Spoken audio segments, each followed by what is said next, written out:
Bande konabiso ba Congolais, bana diaspora. Boli misangapo na otolanda video ya mama na biso Justine Kasavubu oya sali na Fabien soki sakula soki nini. Bon. Ngai nakokota na genre mon côté ya qui n'a dénigré Fabien. Azandi konanga congolais, azana style na ye. Et puisqu'à comprenate a baskila na eloko moko komba na ye ulia memango pour l'intérêt national. Ya mema komba na ye na mo intérêt moko ethnique, tribal, régional, quelque chose comme ça. Siko bayaka koko sabino comme quoi bazo bundela Congo. Mais derrière ça, bazali na objectif na bango, c'est pour diviser les Congolais. Objectif na bango, ezali que non, il faut mutambo kanaye à la place wana. Et lorsque batu modèle wana bazali et puis batu mso bazolanda bango et comme ça kanga pona komona koma Congolais kozala azala mayele atangi classe pesa malamu azana ba capacité nyoso mais sotali raisonnement naye et moko ezo comme ça biso ki est-ce que comment tu accuses dans la Congolais modèle oyoboy? Bon, ça n'engage chacun dans ndenge na ye, ndenge zomona makamu ndenge zobundela mboka wana. Mais nga mingi naza vraiment centré sur la réponse na koka ko répondre maman na biso Justine Kasavubu. O nazo yoka bazo benga présidente ya diaspora. En tout cas, maman Nabiso, Justine Kasavubu, avec tous mes respects, il y a intellectualisme na yo, dina respectaka yo, puisque vous en avez moutou et salaka. Mais on dit qu'on canalise compétences na yo te. Ça dit ma potentialité na yo, et ça qu'on erle comme ça là. Ce qu'on canalise, ma potentiel aux anango maman, pour nous servir vraiment beau cannabiso. Mais les mamans, les lots, tout le monde profiter de ma cambe belé et pas nayo. Malheureusement, l'infidélité politique, on se retrouve dans la situation en Angola. Comme que s'auto-proclamé présidente de la diaspora, je ne sais pas comment vous avez procédé. Et comment ça fonctionne, l'organisation nabino, les andenge nini, banani wana bazali vraiment na légalité wana yako voter président ou bien présidente de la diaspora, na éviter ceux qui zaki élection ou bien zaki nomination. Bino moko boye bindenge bosala makamuna bino, puisque vous croyez que la diaspora congolaise ezali poignée à Batouana, oyo balikaka na ba réseaux sociaux, oyo balingaka ko laksaki non, biso ne toujours représenter la diaspora congolaise. Non, bozo mikosa. Tozali na diaspora congolaise ya boanya yali. Biso pe tozali totangi ba classe neti bino. Bana na biso pe bazana mboko yo batangi bazana ba diplôme ndenge na ndenge. Je ne crois pas que cette fourche-là de la diaspora congolaise intelligente, et ça que se retrouver dans Makamuna Bino. Makamuna Bino wana soki bozo salango botanga ka kombo diaspora te, botanga ka kombo ya ba plateforme na bino. Ce serait mieux puisque tant bozo tanga na kombo diaspora congolaise, et ça net on dirait bozali et pour représenter biso bato tia bino bisika wana biso to yebi bino te tozo mona ka bino moko boye oyo nga mama présidente o mama ngai Kingadi ngai mama Makayabu ngai mama nini boy mama Justine Kasavubu okoki komi kitisa boye te mama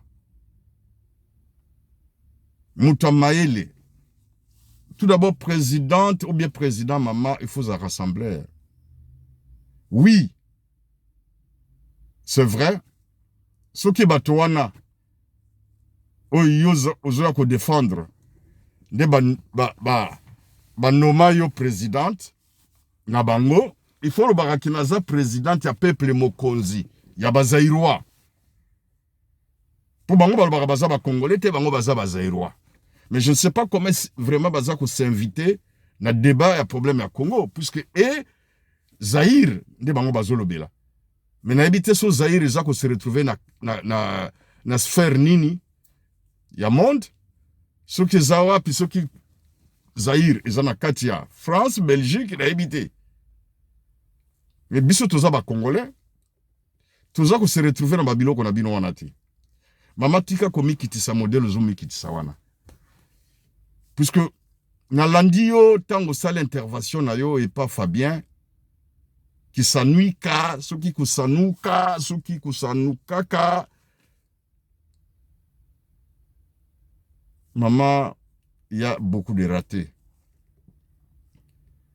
Ozo ça va rater belé.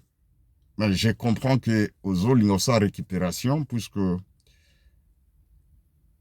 tant au moni que vie du moko na kati na bino la organisation na bino bosalaka papa ngwandaza soute oya bana osala yo ombrage comme ça yo olingo ya oluka confiance ya bato batikali ba porter yo comme leader na bango. Voilà démarche na au place ezali mama po biso o yango na zopso na kati ya diaspora bato abwanya bayali bato mayelo bakoki ko vanda bakanisi to analyser to sali décryptage y intervention na yo to conclure que c'est juste une récupération politique, purement politique. Il y a positionnement. Récupération quand il y a positionnement puisqu'il n'y a même pas de la politique là-dedans. Ezaba théâtre de bozo sala. Il n'y a même pas une portion de la politique na babilo bozo sala. Puisque si vous avez la politique, vous avez bien organisé. Vous avez représentatif na kati ya mboko bino bozo bundela. Puisque tout le monde a même attaché dans général de Gaulle. Tant que vous bunda à Londres, mais il y avait de la résistance na kati ya France. Oyo bazali ko relayer message ya de Gaulle, pe baza ko relayer action ya de Gaulle sur terrain pour na ko benga na munguna. Ya bino résistance na bino bozata na mutu moko na kati ya mboka wana te ya Congo bino bozolo baki bozobundelango. Comment vous allez gagner ces combats là ceux qui bozana na bato bako relayer message na bino na Congo te? Maman, je pense que c'est la distraction. C'est la distraction à biloko na bino. Maman Justine Kasavubu, tika ko mélanger biloko. L'arrestation de Bokechu n'a rien à voir avec la politique. C'est une arrestation administrative. Voilà la preuve. Oya se retrouver dans un centre de rétention.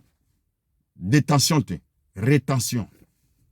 Bokechu est dans un centre de rétention na Vincennes.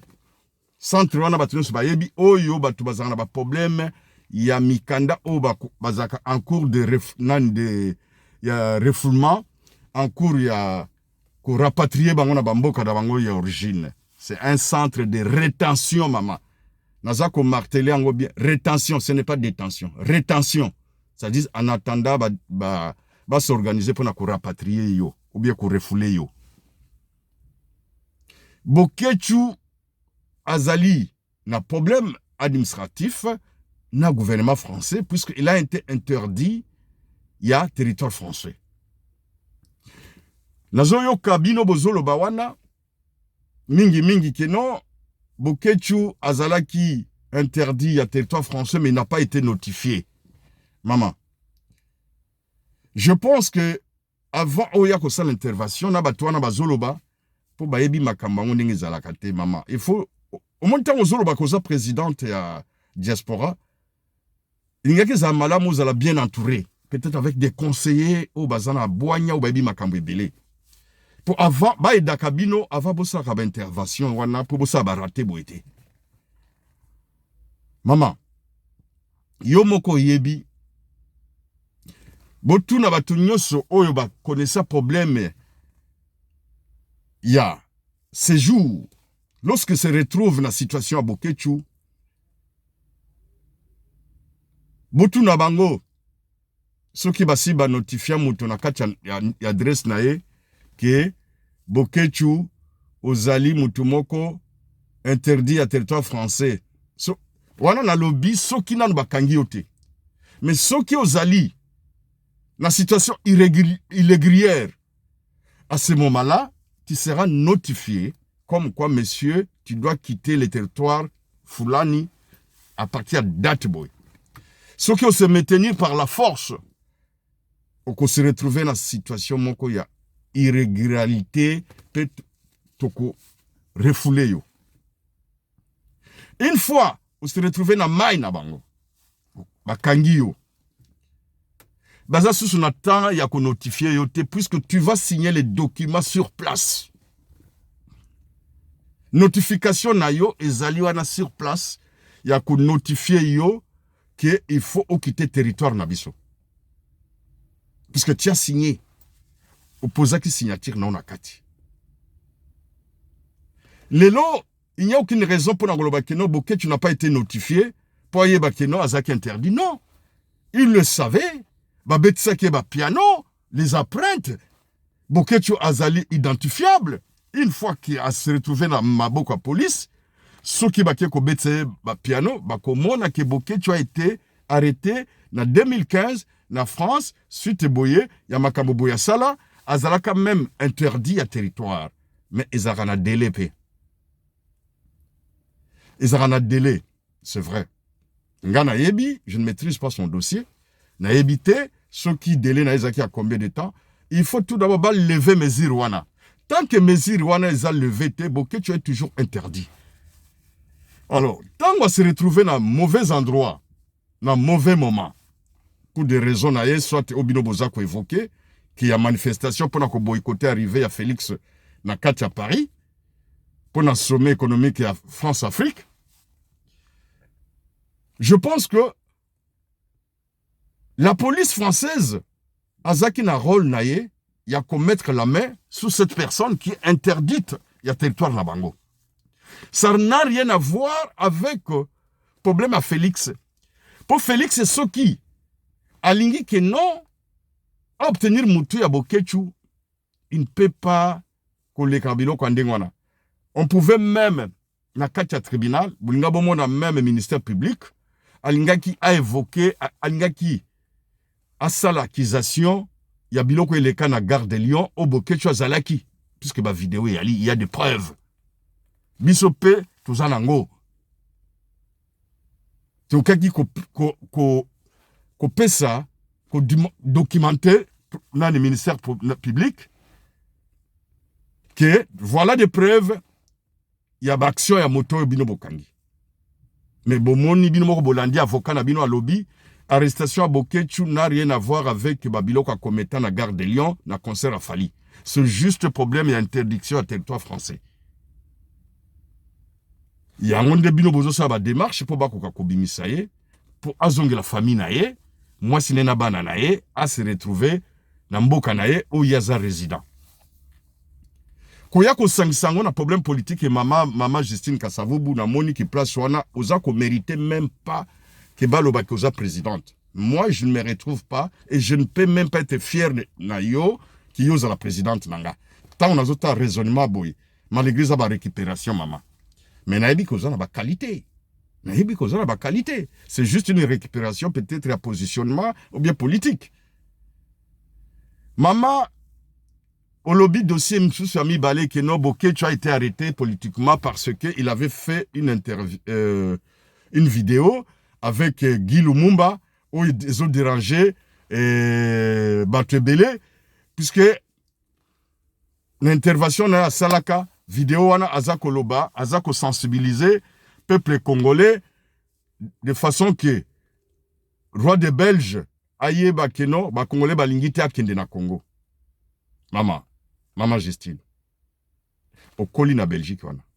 bino kutu bozana ba chance boye na poto bana mike bozaba na ba ex-président ya mboka wana botangi pe na ba poto wana boyebi makambo bele koleka biso bato toye koya ko apprendre beaucoup de choses et on a étudié sur le terrain na makambo ezoleka na ba mboka puisque pour s'intégrer il a fallu biso pe totanga neti bango neti bino. Peut-être na Congo tulinga tous na chance ya koya kotanga neti bino te puisque bino bozaki bana batoya. Mais biso nous étions les enfants des pauvres. Mais il faut personne à biso toye na poto, on a réussi quand même à apprendre beaucoup de choses. Comme on est bino. Peut-être à un moment donné ko raisonner neti bino. Mama. Yo kanisi mama lelo soki ata diaspora congolaise. Basali mobilisation na bango. Que roi de Belge a comme na Congo te. Est-ce que l'on a en effet? Nani akoyoka yango? Est-ce que diaspora congolaise a la capacité nini ya mobilisation na Congo ou bakoki ko empêcher arriver à roi belge? Hein maman? Avant ça la makambo, je pense qu'il faut que dans le laboratoire na cadre ba conseiller na yo soko zaka na bango parce que quand on est présidente maman ezelo komoko ya masekité bo muzwa kango bo mi bamba ka boité il faut bozala organiser. Mokopé, vous prenez de l'âge, baraté comme zala. Il faut que vous soyez batumsusu oyo pete bakuki ko sunga yo même président de la République Félix Nenga Zaliwana azana collège ya conseil.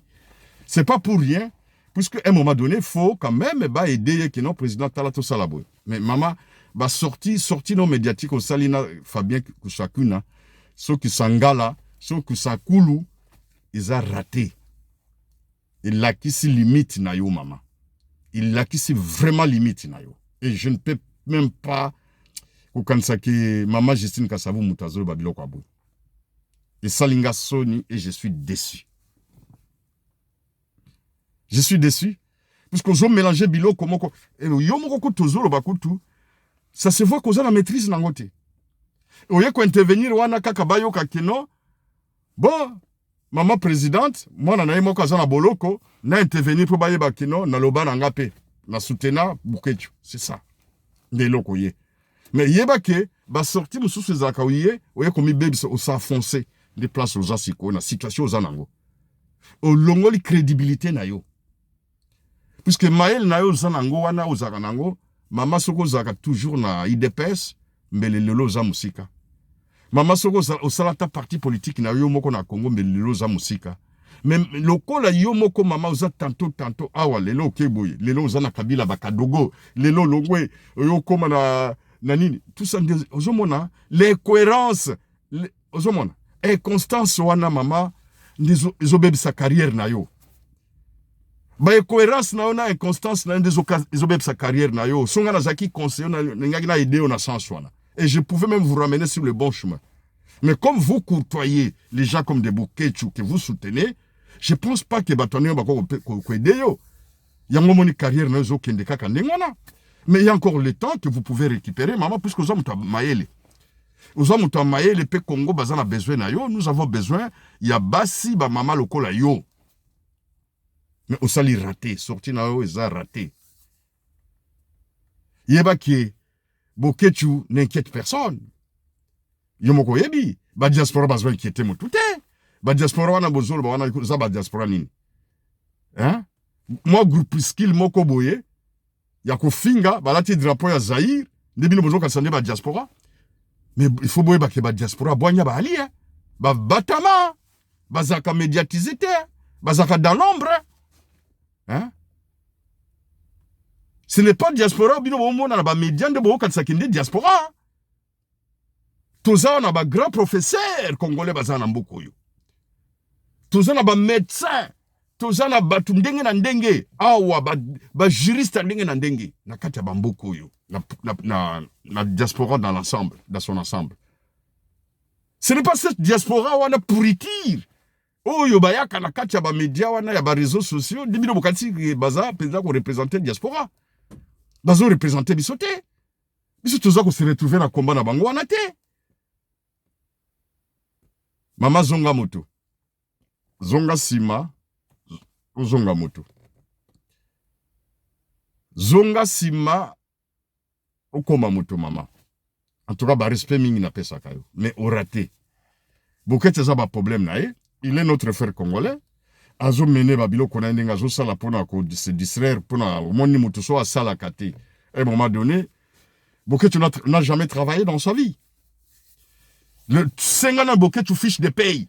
Ce qu'on présente au fiche de paye. Maman, moi je pense que yonde ngozawana osala na mboko yo. Ozaka ambassadrice na biso. Osala na mboko yo. Mais Bokete n'a jamais travaillé toute sa vie. Depuis à la pota ou abosenga Bokete ne serait-ce que fiche de paye na moko. En dehors ya ma TV ko finga batindile mbongo afinga moto kingani. Mama nde biloko ba valeur yo ozo lango promotion yango wana. Moto ndengo wana nde oza ko soutenir. Oyo azo finga batu mama. Yo moto tangi, yo moto zana ba valeur. Ozo éducation malamu epa papa kasavu baza modèle akati mboka wana. Ozo sala soni ya mwana kasavubu. Oyo toyebe ex-président na biso. Soka ke na mission de service. Mbongo nyonso kotika la zozong sango na kesa l'État. Azobo ya muibi. Mais si ko yozo soutenir miyibi, o bazozo mbongo abatu. Po ba finga batu. O bazozo mbongo muzito akoya atindile mbongo po ya ko protéger sa la conférence de presse na kachamboka wana. Mama, est-ce que nde ba valeur yozo ko soutenir? Est-ce que valeur wana eza ko converger na valeur papa na yo na éducation yozo? Maman, voilà biloko nenga na zonk sona nzela yango wana. Est-ce que ba valeur ya Bokete eza ko concorder na ba valeur na yo? Ba soutenaka moto bo moni ke no boza na valeur moko, hein? Boza ko fonctionner ndenge moko. Mais ce monsieur là a ko finga tout le monde. Ata yobo ndongo zawana, je pense que asa simba dossier na yo. Boloko la za oza mama peut-être lobi na ko limbisa pour moi na soka za na passe na ko tike na passe il faut na que nous sauver. Mais Bokete chako bima mama. Bokete n'a pas de problème. Hein? Pas ni besoin qu'on s'agite boye. Problème à Bokete c'est quoi le problème à Bokete? Pourquoi besoin comme ça Bokete na place à zate? Bokete ça nani? Maman. Ata basa ka récupération ngo, récupération msusu komaka au s'enfoncer. Oza ko s'enfoncer, o la kisi penza keno ba limite na yo. O la kisi ba limite na yo mama ezo sala soni. Yeba que Félix Tshisekedi, chef de l'État, mukwa tombolo, mutuwana azana tata mukete. Talandenga sali Kagame. Mama, na kanisa ki kutu ki okolobela même problème ya Kagame, ndenge rétropédale ya Kagame salami. Kagame, même pas une semaine, a nié, ba mort na biso. Kagame, azali ko kitisa kutu. Fierté nationale, Mukwenge, docteur Mukwenge. Mais tant qu'à intervention Félix Tshisekedi Mouké, et Zonksie Sima. Rétropédale. Kagame à lobby, oui, il y a eu vraiment des morts. Il faut tout reconnaître dans le Congo, mais il y a eu aussi des morts dans mon pays. Génocide. Lelo Kagame andimi pour la sagesse ya président Omino Bozo Sakana nae. Lelo Kagame andimi Mukwenge à lobby, oui, il fait un travail remarquable et a soigner ma femme. Pour réparer ma femme. Moi, je croyais qu'une intervention na wana ngai ko reconnaître quand même sagesse ya président Félix Tshisekedi. Maman, au moins ndenge ozo raté puisque ce n'est pas même attention qu'on combattra Félix Tshisekedi, je sais pas ce qu'on combattra kaye, moi je ne sais pas. Nayebi ko sa gabilo ko na pona kaka keno, batu ba yo kayo, mais ceux qui a sola ta combattra kaye, mais quand même ceux qui muto sali malamu, même na une chose ba reconnaître kaye. Mais maman olobeli yangote. Kagame obino moko bobangaka, Kagame bobangaka. Maman, Kagame lelo, na sorti kaka ya quelques minutes ya koyebisa que non, moi je ne peux pas répondre, j'ai d'autres canaux. Il y a qu'à répondre Kagame, mais je ne peux pas le répondre dans les médias boité.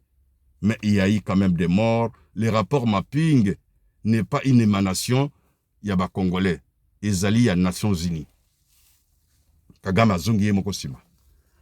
Tant au président Félix Alobike, Mukwenge est une fierté nationale. Il a ma confiance. D'ailleurs, tout ça qu'on tardait pour nous élever. Kagame azongi sima.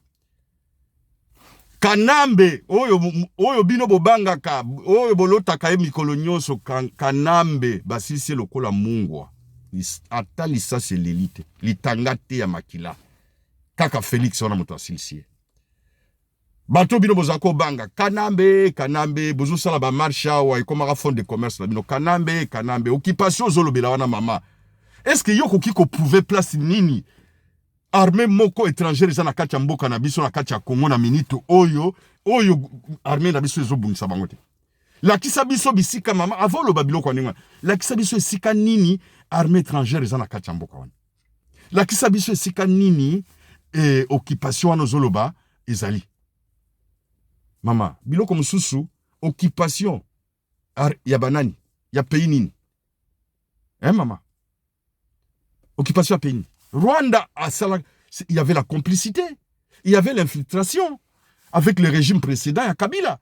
Kabila travaillait pour rouler pour les Rwandais. Alors, si vous avez Kabila, au moins na mokonzi na ye, obile bokalsa ke no aza mokonzi Félix ndenge ye moko akomi kobanga. Mama, yo za moto moko fola kisabato makamu ndenge zali. Tango Kagame aye na paria na conférence conférence économique il y a France-Afrique. Qui s'est déplacé dans l'hôtel Naye, aya dans l'hôtel à Moutoumousous. C'est Kagame qui est venu de son hôtel pour venir saluer le président Félix Tshisekedi, président de l'Union africaine. Maman, et là, quoi les autres binoté? La diplomatie, et là, quoi les lingi kolakisakeno, mokonzi Naye, eza Félix Tshisekedi. C'est Kagame qui s'est déplacé pour na koya na hôtel ya Félix. Mais le la bino, bon, si pas mis sur la macamonio sur malamu à Félix, oiseau sala exploit, oh yazo sala, bon lukaka kolobaka mabenae, c'est comme ça que combat nabino izaka ko tourner en rond. Bozo sala cercle vicieux, vous tournez kawana, bozako rond point. Et là on a repris sabino conseil à Souka, vous avez encore le temps, organisez-vous, transformez votre combat en un combat politique. Bon que ne ko installer parti politique nabino na Congo. Comme ça tant beaucoup zala, bozo bunda awa, il y aura les gens souterrains qui vont relayer votre combat. Native de Gaulle à Sala, les Français vont relayer le combat dans un terrain. Il y a un exil. Peut-être ça peut porter des fruits.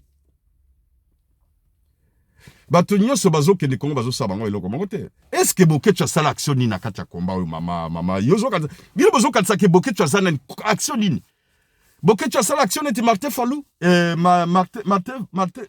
Martin Fali Martin Sali, pardon. Beaucoup de ça la combat était Martin Sali. Martin Sali a bloqué périphérique.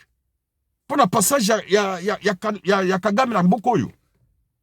Martin Sali a sala action à 4 ambassades na biso à Paris. Mais Martin Sali on a comment que ça? Martin Sali on a transformé dans parti na comme parti politique reconnu na Katia Congo. Baboma ye bakanga ye. Malgré ba sabotage mingi salama bakanga ye. Mama, barek se kazali basala ba action basali ba boloko.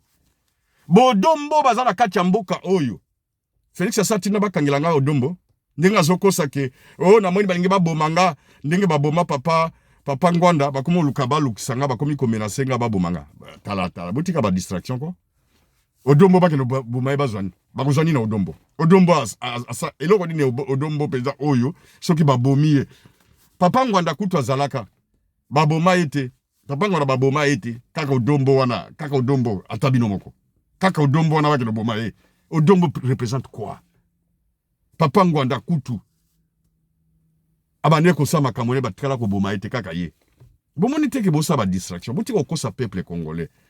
Bozo perdre de temps na bino pamba. Moi je pense que vous pouvez vous organiser pour na ko élever combat na bino et bota et sunga pe ba congolais sur la solo bubundela ka pona Congo à part distraction na bino muziki beaucoup tana wana na basi na bino boya ko kutana bosala makamu na bino. Et non comment ezate. Boza ko bunda pona Congo te. Arrêtez de mentir les gens. Bozo bunda pona Congo te. Bozo zawana bunda ebele na bino ebele bazara na misala te. Basala kate boketu comme je vous ai dit tout à l'heure, il n'a jamais travaillé toute sa vie avec son compagnon d'élite wana yeso. C'est un maladif, il ne peut pas travailler, c'est un inapte. Moutoni te so za inapte, bon mon ka mande fulinga vimbani, mais azana ba problème sérieux. Azana ba problème sérieux. Il y a santé. Il ne peut pas travailler. Bazo vivre dans la location comme ça, et puis ils n'ont pas d'autre chose à faire. Bazo perdre de temps dans bango, akoya bakosi bino bobodi yo mama pe mama abonya okoti pe na biloko pambala pour récupérer ka moi popularité baza combien mama diaspora toza plus de 8 millions yo za présidente na biso penza na 8 millions wana ba ya diaspora congolaise nana vota yo biro no za wapi élection sama wapi nana noma yo nana za na compétence wana ko nommer yo présidente ya diaspora congolaise botika masekiko botika maseki bato bazo raisonner neti bino boye mama yo koma présidente na biso okoma présidente nanga ah yaba bokechu yaba dombo wana ça va yaba yuyu mukuse ça va wana ça va oh isa diaspora o ya boanya te mama buti osakada o diaspora boanya te diaspora ya moi bato wana oui doza présidente na bango ya moi bato ndenge wana balekela doza présidente na bango tika okosa ki naza présidente ya diaspora congolaise mama ya modele nini wana ebandi boni nana no mayo oh mama luka eloko mususu akosala mama so lingi oza na tamingi ya kozonga Congo okeno sa musala zonga Congo zonga mutu nazo biso zonga mutu koma mutu pe pour obebisa trop oye ko critiquer famille Tshisekedi okoti na conflit na famille Tshisekedi na IDPS yo utakuna biso bato to sala yo oyebana mama IDPS mutu sala yo oyebana ozaki représentante na biso ya Benelux ya IDPS o trahir biso ok pa Kabila père et pas Bakadogo ya Afdel ok na Afdel ba nommé au ministre yo posa parmi ba responsable oyo ya Afdel bayana Congo puisque vous avez soutenu l'Afdel aussi tant l'Afdel baye ou soutenez ki bango régime wana occupation yo zolobela lelo mama il faut tozong ça kabino na nzela lelo yo comment pesa biso leçon yo moto au soutenant régime d'occupation Afdel c'est ezaki régime d'occupation mais tu étais ministre là-bas maman excusez-moi à tutoyer vous avez été ministre là-bas maman hein et puis vous avez été ambassadrice il y a régime d'occupation mais yo les gens comment pesa biso leçon yo moto ko to bénéficier au liam bongo ya régime d'occupation wana ba futa yo ba salaire régime wana futa yo po di bolinga ko sa ba congolais boyeko mama biso tozaba n'importe qui te boko koyela biso misapi botie biso na miso boye toyebi moko na bino toyebi bino nous avons été formés par les Tshisekedi combat na biso de bomona kana IDPS de bomona kana bozo benga biso bataliban nous sommes déjà mama yo moko yebi otikuna oyebi ne ba forma biso soki nyoso nazolo belayo il y a des choses aussi combat na biso ezaka spirituel okomona muto boye kaka bon esprit kaka ya mukise se kotio yango dezolo bakati na yo makamso tezolo ba awa ezouta na mutu na ngate mais esprit ya mukishi kati nanga pour combat nga na joie merci beaucoup kosa ba congolais beaucoup ti kosa ba congolais mama na kaso sali raté ciao bana mboka boza bino nyoso sima fachi beton mboka ezokenda kitoko et puis beaucoup mona ka changement ekoya le pays a été détruit pendant 50 ans ce n'est pas dans 2 ans 5 ans des pays qu'on a transformé totalement ekoya malembe fachi beton azoko mitungisa butu moi neni na koki penza ko zongisa biso na sur les concerts des grandes nations a ko zongisa biso pays za ko émerger bino mo bozomona il y a des signaux mais c'est question du temps ciao